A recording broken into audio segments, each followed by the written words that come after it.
influencing interlocutors on Operation Sindoor, India's delegations. The delegations projected a united image of pluralistic India. The seven Indian delegations of mostly members of parliament and some former diplomats, tasked by the government to carry diplomatic messages after Operation Sindoor, have completed their travels.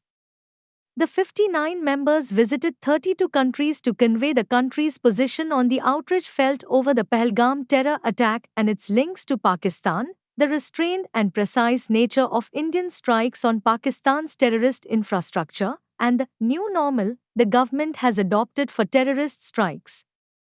The message was meant not just for foreign governments but also for lawmakers, the foreign media, and the general public, especially in countries where New Delhi has felt it has not found the expected support. Many of the countries visited are members of the UN Security Council, UNSC, and include those which are elected non permanent members or will join next year.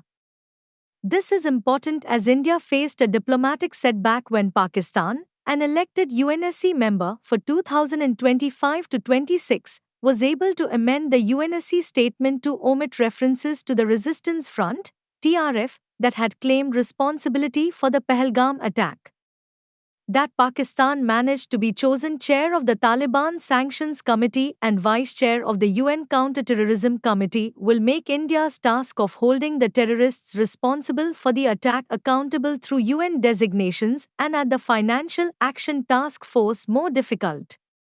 Another area of focus was the membership of the Organization of Islamic Cooperation that has been particularly critical of India. Finally, the focus on the U.S. was pointed, where the delegation visited New York and Washington.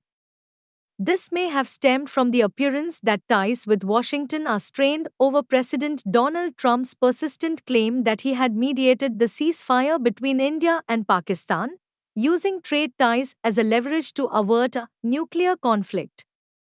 It remains to be seen just how successful these tours of political diplomacy have been, given criticism in India that more time was spent speaking to the Indian diaspora and giving interviews to the accompanying Indian media rather than in influencing interlocutors abroad. The delegations also had to contend with a copycat move from Pakistan to counter the Indian narrative.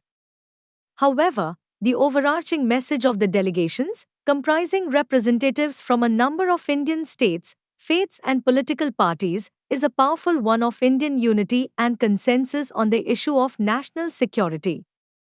At a time when the Modi government is under criticism internationally for democratic decline and increasing majoritarianism, New Delhi chose its messengers wisely, with a view to projecting abroad a positive and pluralistic image of a country that was resolute against terrorism.